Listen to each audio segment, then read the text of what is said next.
Aleluia! Graça e paz, povo de Deus, povo querido e amado. Como é que vocês estão? Espero que todos estejam bem.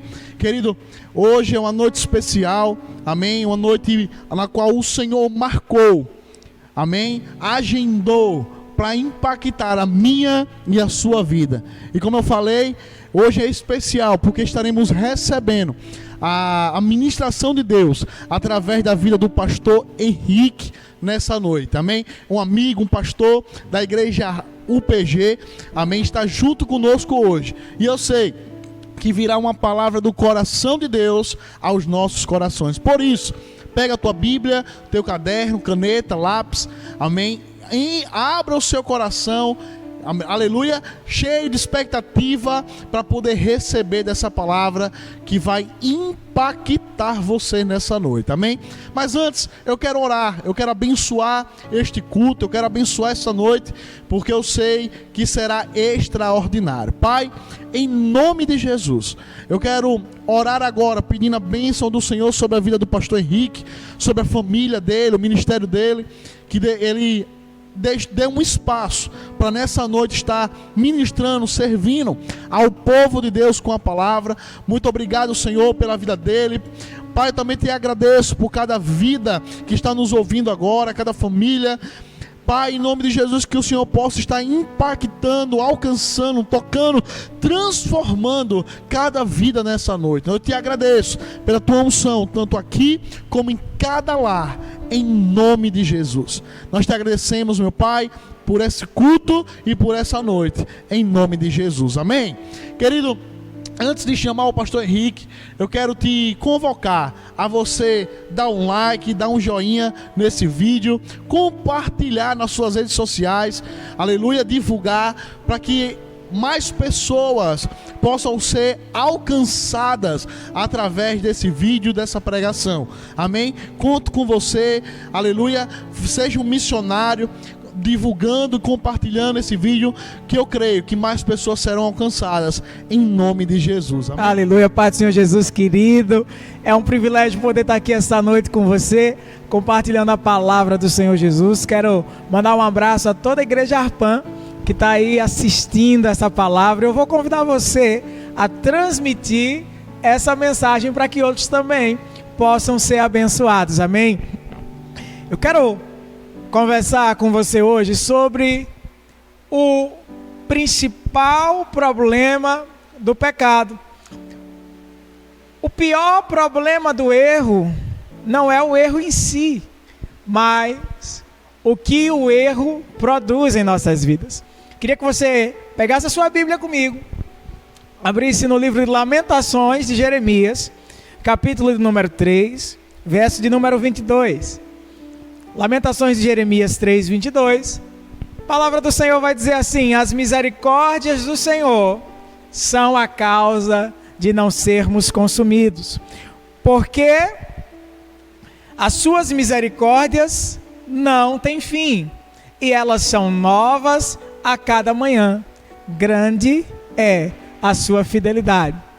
Pai, nós te damos graças por esta palavra que está penetrando os nossos corações e que temos certeza que está avivando a nossa fé e nos levantando essa noite para que nós possamos estar posicionados diante das suas verdades. Obrigado por cada irmão que está ouvindo essa palavra agora, e nós cremos que o teu Santo Espírito está trazendo vida em cada coração, no poder que há no nome de Jesus. Você crê nisso?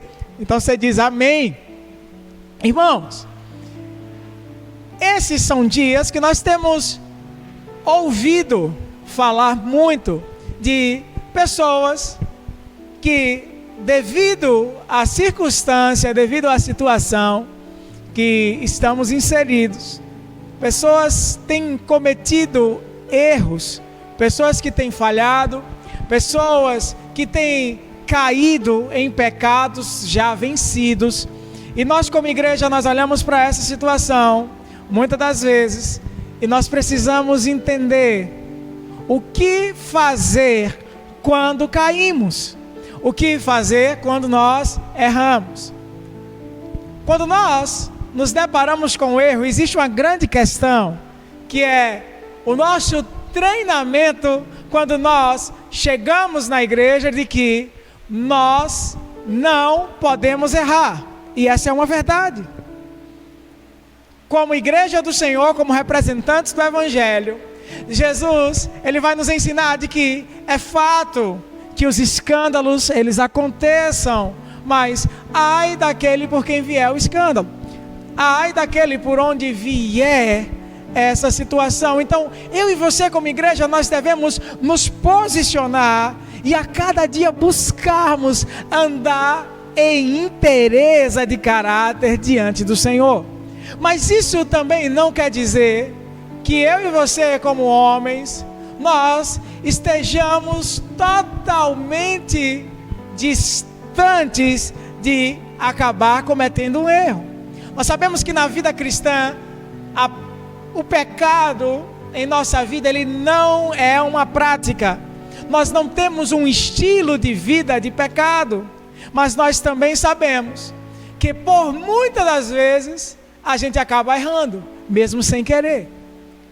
E quando nós somos pegos nesse erro, quando nós somos pegos nessa situação, quando nós somos pegos em uma situação onde que nós até muitas das vezes ensinamos pessoas a não estarem aí, a não cometerem, a não fazerem, nesse momento agora vem o resultado do pecado, que é muito pior do que o pecado em si. E você sabe o que é? E a Bíblia vai dizer: o salário do pecado é a morte. E essa morte, querido, muitas das vezes não é a vontade de Deus para mim e para você. O principal problema do pecado não está no erro que cometemos, e sim na decisão do que nós vamos fazer com esse erro. Qual a posição que eu irei tomar diante do erro que eu cometi, diante da situação que eu estou envolvido? E eu estou falando aqui essa noite para homens e mulheres de Deus, homens e mulheres que são preciosos no reino, pessoas que foram chamadas por Deus para grandes coisas. E talvez, querido, talvez esse tempo agora você tenha cometido algum deslize. Talvez a ansiedade, a angústia tenha envolvido você em situações das quais você já venceu há muito tempo. Talvez aqueles pecados que estavam tão distantes hoje estão latentes na sua vida. E você sabe o que esse pecado está produzindo em seu coração? O sentimento de condenação. E é aí aonde que o diabo, ele nos coloca numa cadeia. A cadeia de que nós não temos direito a estar na presença do Senhor. A cadeia de que nós não somos dignos de buscar Deus. A cadeia de que tudo que construímos foi perdido porque nós erramos e agora nós não merecemos. E eu quero avivar seu coração com uma verdade.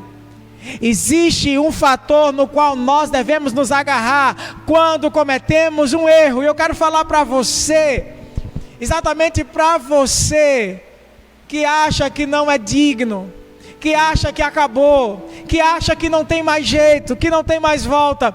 Eu quero dizer a você: as misericórdias do Senhor são a causa de nós não sermos consumidos. Elas não têm fim e novas são a cada manhã, porque Deus é fiel. Querido, eu não sei qual é a situação que você se encontra. Eu não sei qual é o pecado que você está envolvido. Eu não sei aonde foi que o diabo prendeu você. Mas eu tenho uma certeza em meu coração, de que a misericórdia do Senhor repousa sobre a sua vida essa noite. E a Bíblia vai nos ensinar que se nós confessarmos os nossos pecados diante dele, ele é fiel e ele é justo para nos perdoar os pecados e nos purificar de toda e qualquer injustiça. Então essa não é uma noite de condenação, essa é uma noite de reconciliação. Essa é uma noite que Deus está aqui dizendo para você: ei filho, eu não deixei de te amar. Eu não deixei de ter sonhos e planos com você. Eu só preciso que você se levante da onde você caiu. Eu só preciso que você se posicione. Que você, mais uma vez, retome o controle das suas emoções. Que você esteja na minha presença. Deus, Ele quer restaurar você. A condenação, ela vem. E a condenação, ela não vem da parte de Deus. Pois o arrependimento que é movido por Deus, ele gera em nosso coração o sentimento de mudança. Queria que você abrisse a sua Bíblia comigo. Lá no livro de 2 Coríntios, capítulo número 7, versículo de número 10. A tristeza, segundo Deus, opera arrependimento para a salvação, o qual não traz pesar, mas a tristeza do mundo opera morte.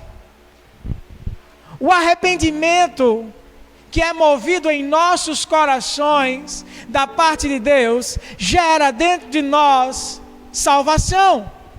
A tristeza de quando a gente cai, de quando a gente erra, de quando a gente se distancia do propósito, a tristeza que o Espírito ministra ao nosso espírito é para a salvação. É aquela voz que a Bíblia diz que fala: esse é o caminho, siga por ele. Mas a tristeza mundana, a tristeza almática, produz dentro de nós uma enfermidade espiritual que nos leva à morte. Querido, eu não sei qual é a situação, mas eu sei de uma coisa: Jesus veio a essa terra para trazer vida a você. Você não precisa mais viver escravo desse pecado. Você não precisa mais viver escravo desse vício. Você não precisa mais viver escravo da condenação, de erros que você cometeu no seu passado e que tem aprisionado você, e a sua mente está envolvida por um sentimento imundo, e muitas das vezes você tem nojo de você mesmo.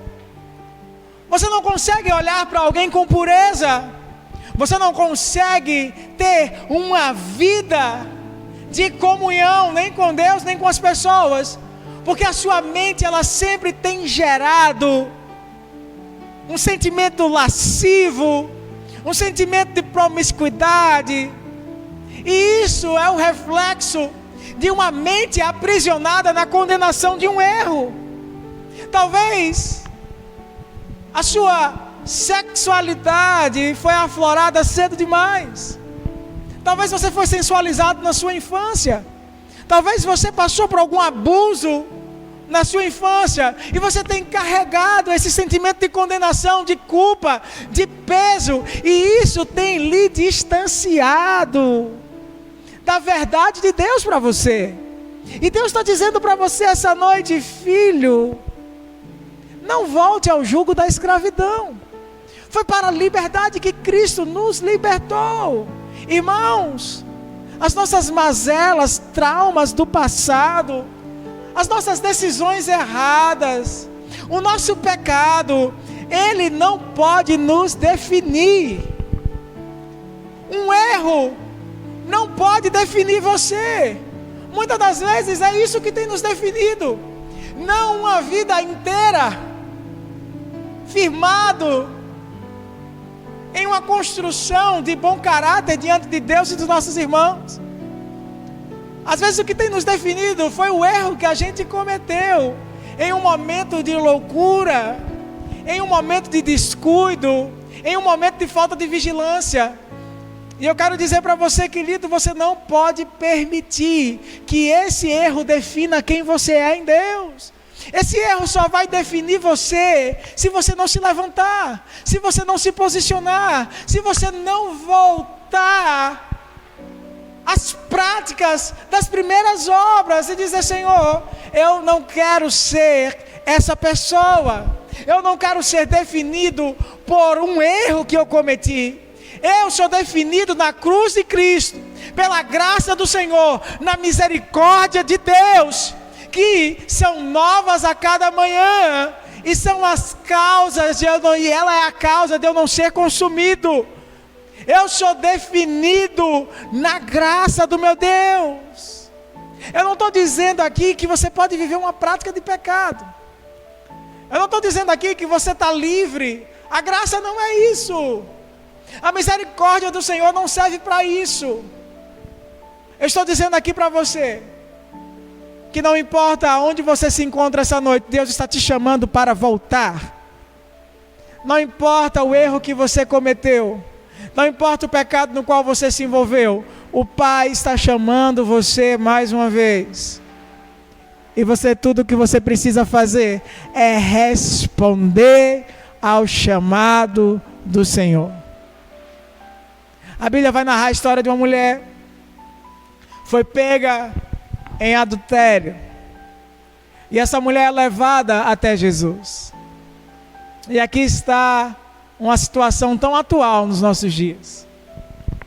Irmãos que têm sido pegos em falha, em erro, pessoas que voltaram ao passado, se desviaram, pessoas que esse tempo agora começaram a beber, a fumar, a se prostituir.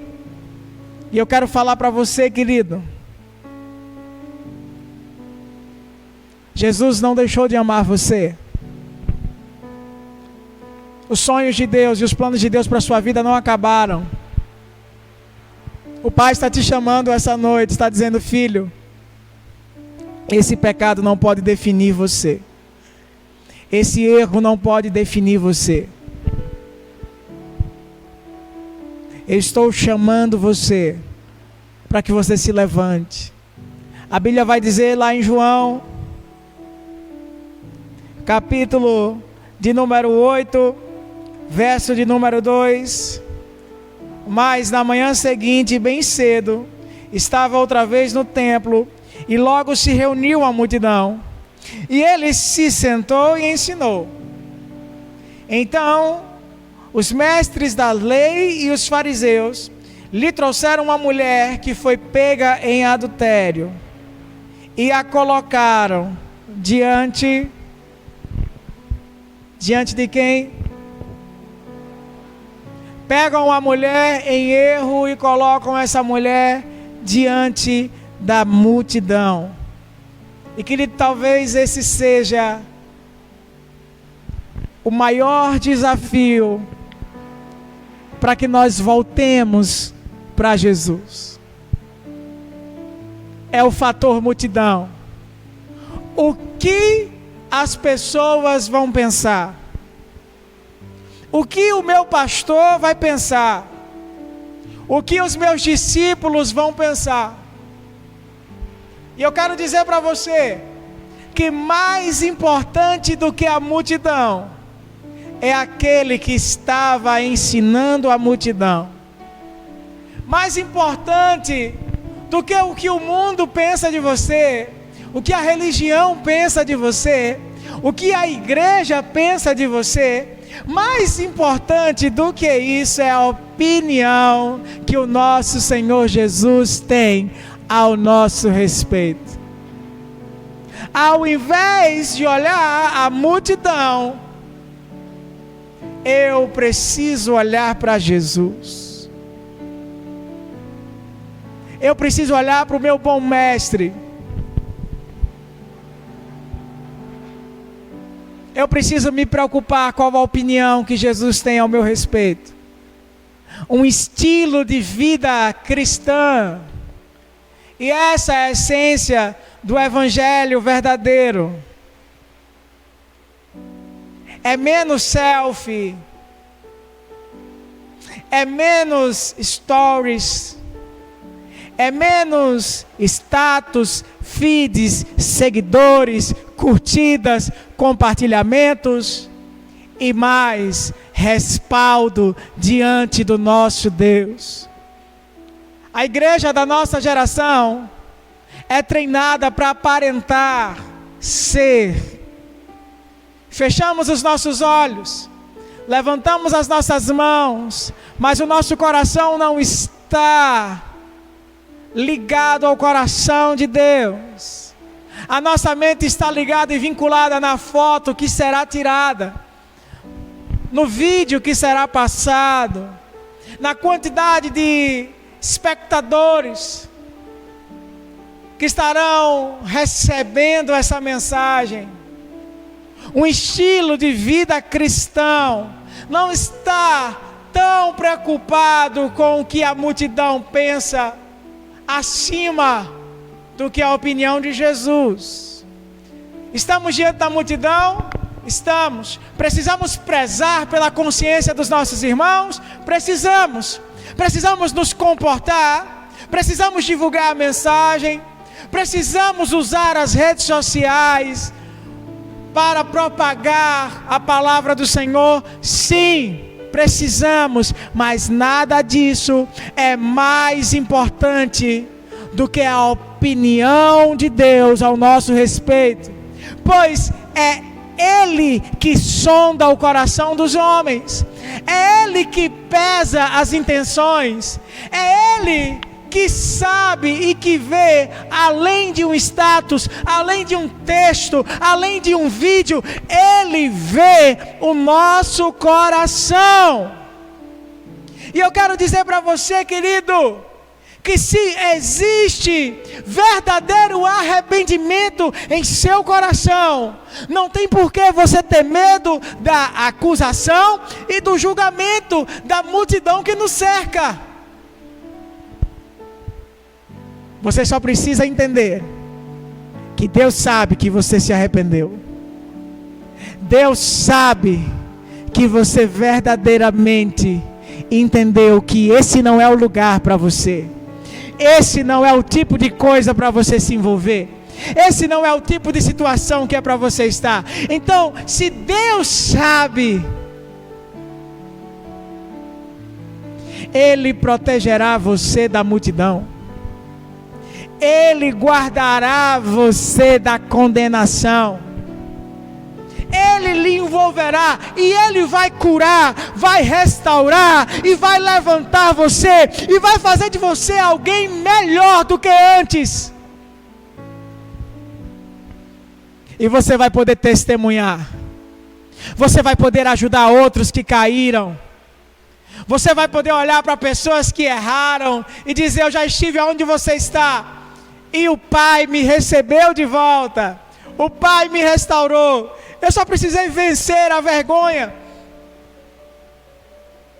vencer o medo, vencer a hipocrisia da religião, porque é isso que a religião faz. Versículo de número 4, João 8: Mestre, essa mulher foi pega no ato de adultério.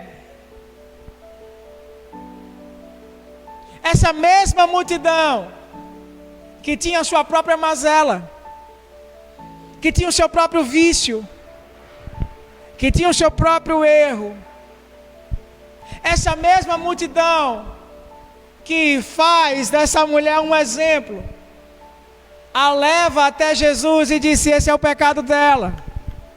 A diferença entre o pecado dela e o nosso é que o dela foi descoberto e o nosso não. E perguntam a Jesus: o que nós vamos fazer? A lei de Moisés ordena que ela seja apedrejada. E você, o que é que tu dizes?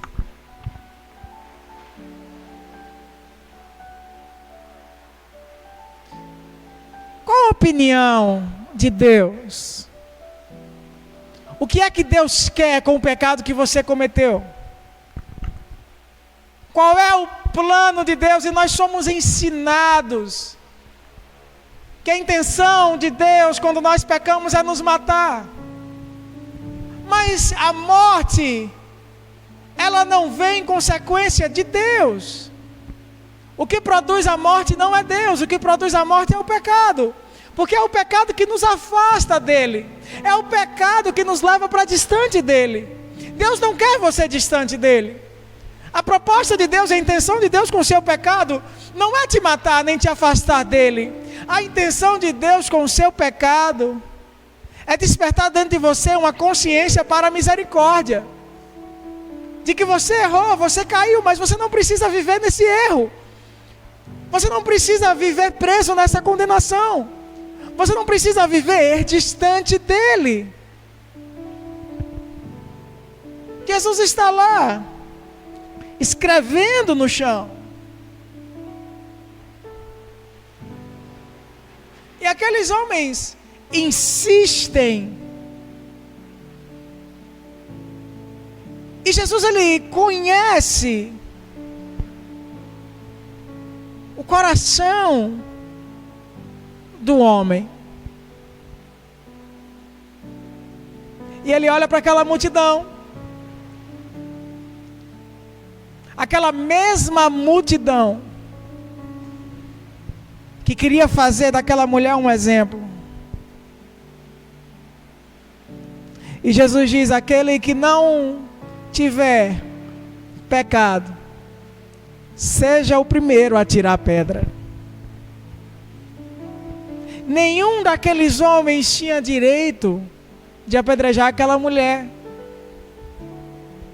mas Jesus tinha. Jesus, ele tem uma conversa direta com aquela mulher. E essa noite Deus está pegando você, querido, está tendo uma conversa direta com você. E Deus está revelando o coração dele para você. Está dizendo assim: ei, a minha intenção com você não é matar, não é te destruir, não é te afastar de mim. Jesus era o único que tinha direito de condenar aquela mulher. E ele olha e diz: mulher, aonde estão os seus acusadores? Não ficou ninguém para te condenar? Aquela mulher morta de vergonha olha para Jesus e diz: mestre, nenhum ficou, mas e o Senhor? O Senhor não me condena? E é aqui aonde Jesus revela o coração de Deus. João 8, verso 11. A parte B vai dizer: Jesus disse: eu também não condeno você. Vá e não peque mais. Qual é o maior problema do erro? Qual é o maior problema do pecado? Não é o pecado em si, mas o que ele vai produzir em nós. Condenação ou verdadeiro arrependimento? Arrependimento consiste em mudar o percurso, mudar o caminho, mudar a mentalidade, mudar o modo. A condenação nos prende. A condenação nos leva à morte espiritual. A condenação nos leva ao distanciamento de Deus. E Jesus está dizendo: eu não estou preocupado no erro em si. Eu estou preocupado, filha, no que é que você vai fazer quando você se levantar desse chão.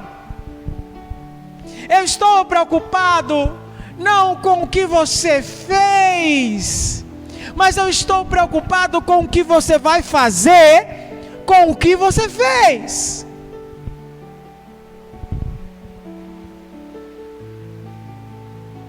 Não deixe que esse sentimento maligno te afaste tua vida de comunhão com Deus. Eu sei, querido, que você foi treinado para não errar.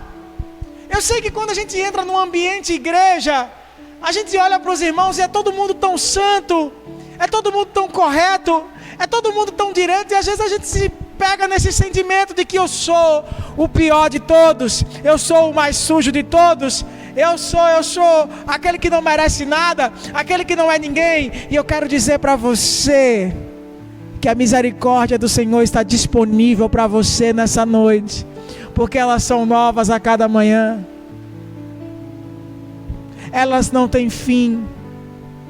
Grande é a fidelidade do Senhor. Não é por quem eu sou, não é o que eu faço, mas é quem Ele é.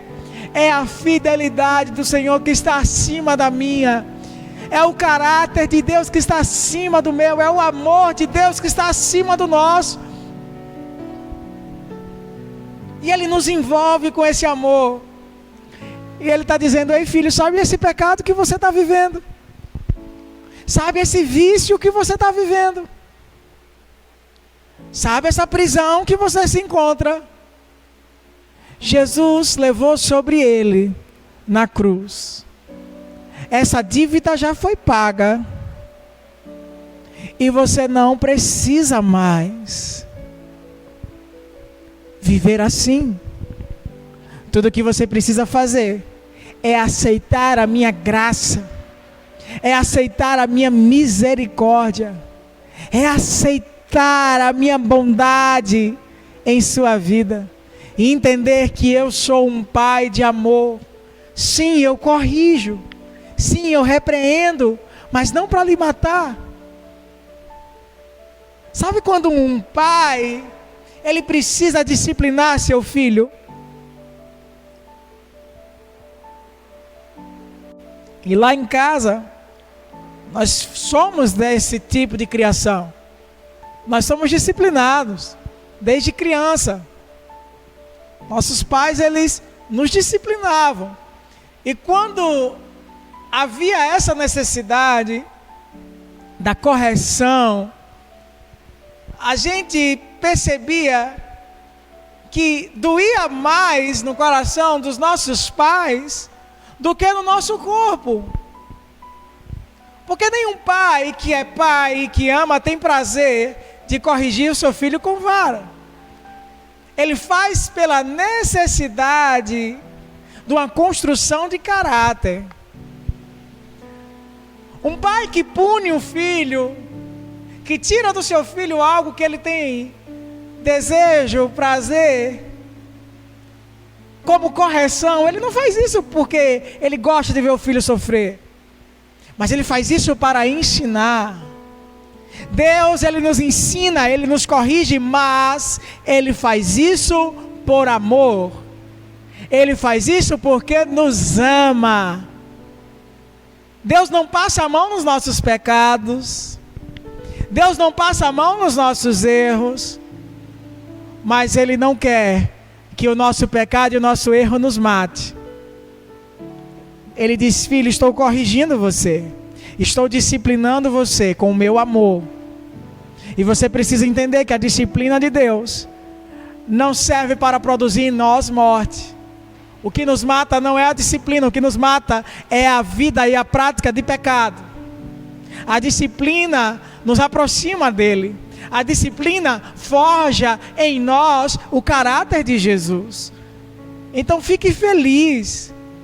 Fique feliz porque talvez esse tempo agora você está passando por uma disciplina de Deus. E Deus está pegando você não para lhe castigar, não para lhe punir, para lhe destruir, mas para trazer você de volta. E isso Ele faz com amor. E isso Ele faz com amor, com graça, com bondade, com misericórdia. Ainda que nós não entendamos. Às vezes eu fico tão triste quando eu ouço alguém dizer assim: fulano pegou câncer, porque estava desviado. Esse não é o nosso Deus, querido. Esse não é o nosso Pai de amor, não. Não, não, não. A disciplina de Deus em nossa vida, ela vem com amor, Ele nos repreende sim.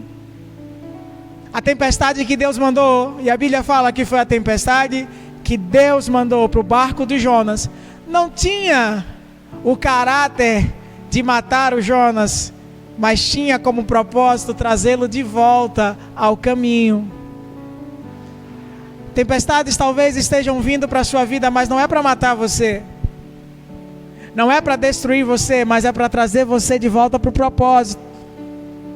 E tudo que você precisa fazer é tomar essa rota chamada arrependimento. Mudança de caminho. Voltar para o plano de Deus. Volte para a vontade dEle. Volta hoje, querido, eu estou falando aqui para algum ministro do Senhor. Algum ministro que está afastado.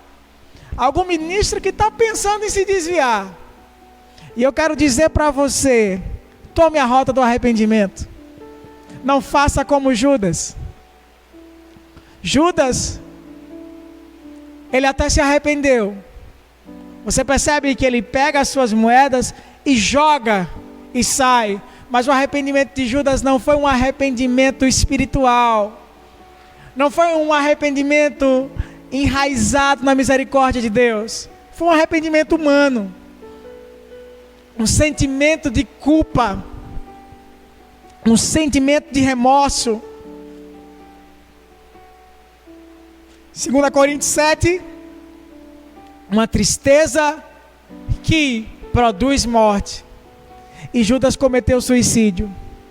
Muitos ministros estão cometendo suicídio espiritual. Muitos homens e mulheres de Deus estão cometendo suicídio espiritual. Por quê? Porque estão debaixo desse peso de condenação, desse sentimento de culpa. E todos os dias o diabo tem falado para você: você não merece, você não é digno, você é sujo, você não pode. E eu quero dizer para você, querido, não faça como Judas. Esse é o pior problema do erro. O pior problema do pecado é quando você deixa ele te levar a esse destino. Caiu, levanta do chão, sacuda a poeira, se agarre às verdades de Deus na sua vida. Passe pelo processo, pelo tratamento. Encare de frente a consequência dos seus erros. Deus perdoou o seu pecado, sim. A consequência ainda vai vir. Encare de frente as consequências como homem. Assuma a responsabilidade. Não culpe pastor, não culpe irmão, não culpe igreja. Assuma: eu errei e eu preciso ser tratado. Procure o seu líder. Confesse o seu erro, para que você possa ser curado, para que você possa ser abraçado, para que você possa ser tratado. E aí sim, você estará pronto para mais uma vez voar, para mais uma vez poder correr por toda a corrida que Deus tem para você. Foi isso que Pedro fez. Judas traiu Jesus, Pedro negou. Pedro chorou copiosamente. Pedro se sentiu mal. A Bíblia fala em um dos evangelhos que no momento em que Pedro nega Jesus pela terceira vez, e quando o galo canta, Jesus olha diretamente para Pedro. Eu fico imaginando aquela encarada de Jesus e o sentimento de decepção no coração de Pedro consigo mesmo, porque Pedro foi aquele que sempre bateu no peito. Foi aquele que disse: ainda que todos se escandalizem, eu jamais me escandalizaria. Se necessário for, eu morrerei contigo. Eu fico imaginando esse sentimento de frustração.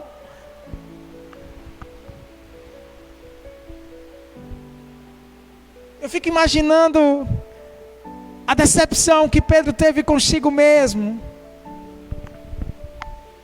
Sabe, querido, você que pregou tanto, que falou tanto, que evangelizou tanto, talvez hoje você está se vendo em um pecado banal, como pornografia, como mentira, como um relacionamento ilícito. E você se vê nessa situação e diz, mas logo eu que sempre estive à frente, logo eu. E eu olho para Pedro e eu vejo esse sentimento de decepção, logo eu. E Pedro sai dali, mas Pedro, ele não vai se enforcar. Pedro, ele tem uma oportunidade, um reencontro com Cristo. E Cristo naquele momento, mais uma vez, revelando o coração de Deus. Cristo olha para Pedro na restauração de Pedro. Quando Jesus pergunta, Pedro, você gosta de mim?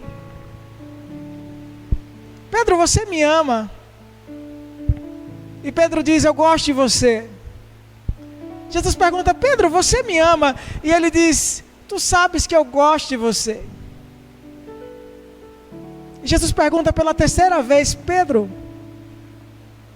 você me ama? E Pedro diz, tu sabes de todas as coisas. Tu sabes que eu te amo. Tu sabes que eu gosto de você. Jesus diz, Pedro, quando você era menino, você fazia o que você queria. Mas quando você for maduro,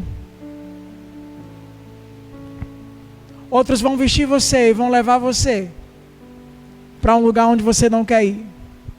E naquele momento ali, Jesus estava falando para Pedro o tipo de morte com o qual ele glorificaria o nome de Jesus. Naquele momento ali de restauração, Cristo traz para ele mais uma vez o propósito. Essa é a noite que Deus marcou para trazer para você mais uma vez de volta ao propósito. Chamei você não para você viver a sua vontade. Chamei você não para você viver o seu próprio eu como você quer, do jeito que você quer. Chamei você para viver o meu sobrenatural. Abandone o erro, abandone o pecado, confesse, encare a multidão. Lembre-se, a opinião de Jesus a nosso respeito é maior do que qualquer opinião humana.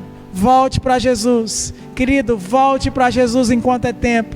Não deixe para amanhã, não deixe para quando a quarentena acabar, não deixe para quando os cultos voltarem. Volte agora para Jesus.